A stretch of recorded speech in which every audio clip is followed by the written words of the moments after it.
Agora, Vlamir, vamos falar de milho? Vamos para a nossa vinheta aqui, 9PAB, a ferramenta do produtor rural. Notícias do milho. Oferecimento e 9PAB, a ferramenta do produtor rural.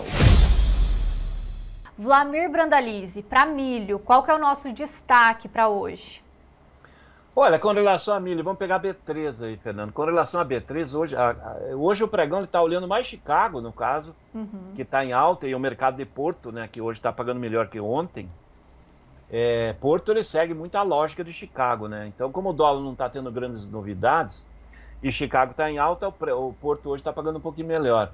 E a B3, ela está seguindo a mesma lógica, né? A gente vê o maio ainda, que é o pico da entre-safra, antes de entrar a colheita da safrinha. Aí 78 acima, né? Ainda a cotação bem forte na B3. O mercado agora de abril e maio, a nível de São Paulo para cima, a maioria das regiões está com níveis de 70 a 90. São Paulo ainda continua falando de 90 a 100 reais o milho disponível. É um mercado muito firme. E o milho do segundo semestre, ele olha como balizador o valor de exportação, né? Então, para frente aí a gente vai ver lá o novembro, que paga mais. Aí novembro já ainda é exportação e demanda interna, né? Então, ele já começa a se valorizar.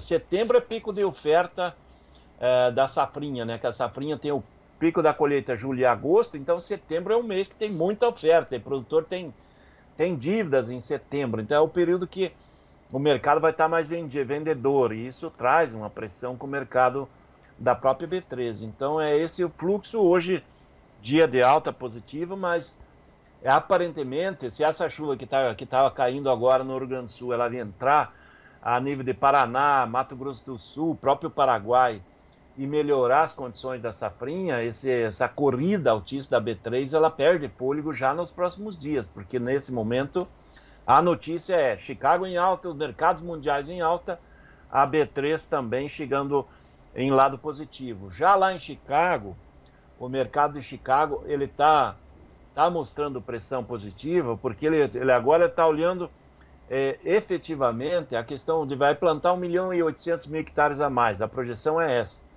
Só que como tem previsão de geadas para a semana que vem, e vai entrar no meio do mês muito frio, o mercado já começa a ficar cauteloso, né? Porque o plantio ideal do milho americano é chegar até 20 de maio.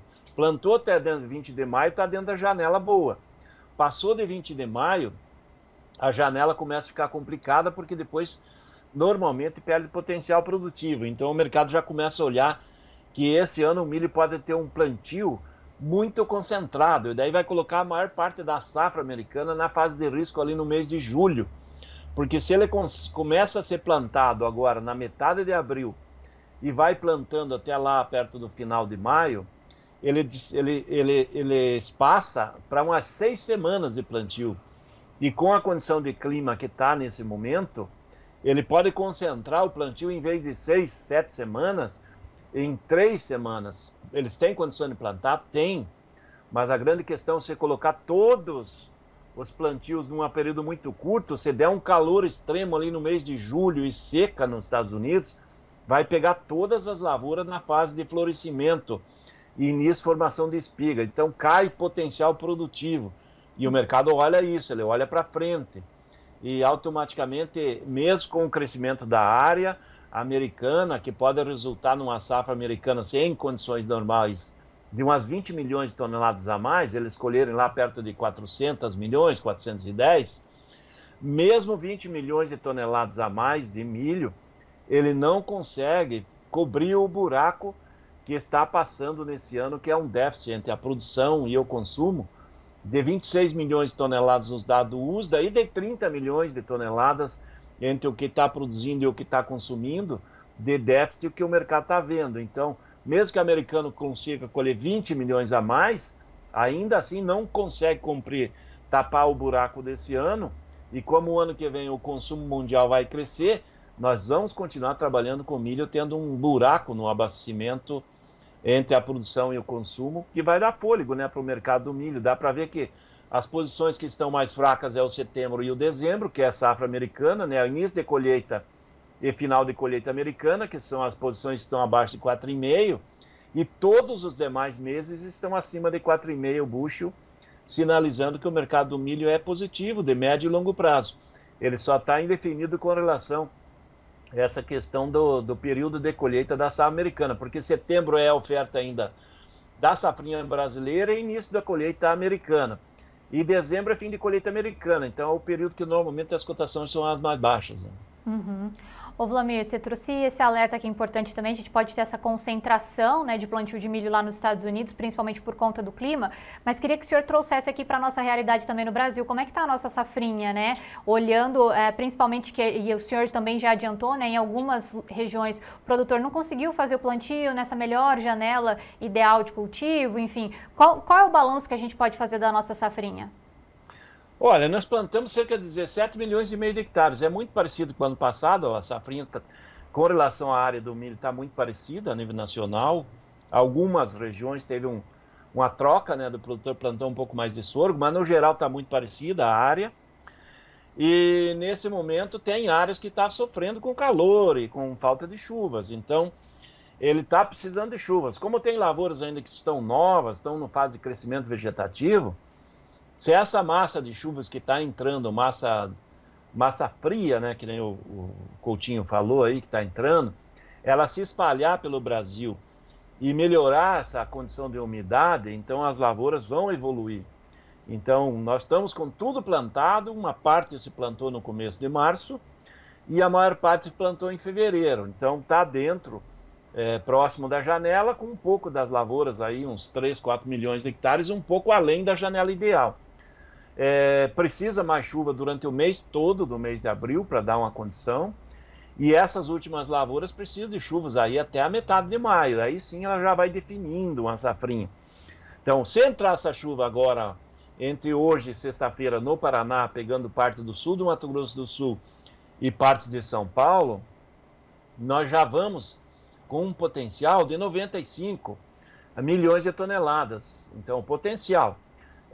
Se essa chuva cortar e não entrar, nós já caímos com um potencial para 90 milhões de toneladas essa safrinha. E se continuar chovendo e veio essa chuva e venha mais até o final do mês e entre em maio com algumas chuvas, aí nós vamos com um potencial de 100 milhões de toneladas.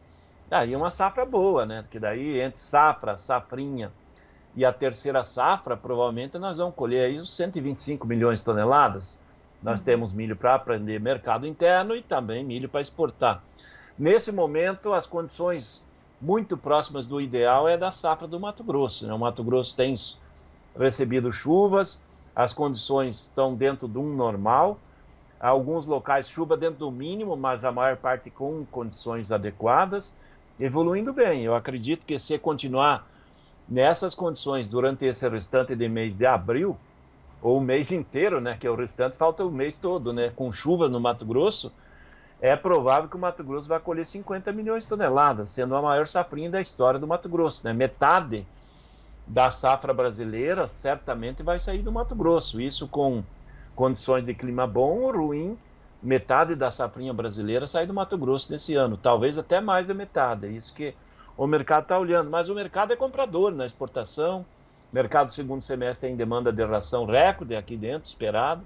E o setor de etanol também vai ter demanda recorde. Então, para o produtor de milho é um ano bom, né? Ele está num momento de flutuações, um pouco para cima e para baixo, mas é um ano bom, vai continuar bom. Não, a gente vai seguir acompanhando essas informações. Wlamir, obrigada pela participação do senhor. Amanhã o senhor está ao vivo com o João Batista, é isso?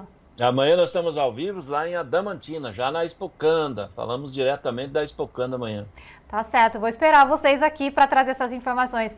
Mas, Wlamir, obrigada, boa viagem para o senhor e amanhã o senhor está de volta conosco. Até amanhã, um grande abraço a todos.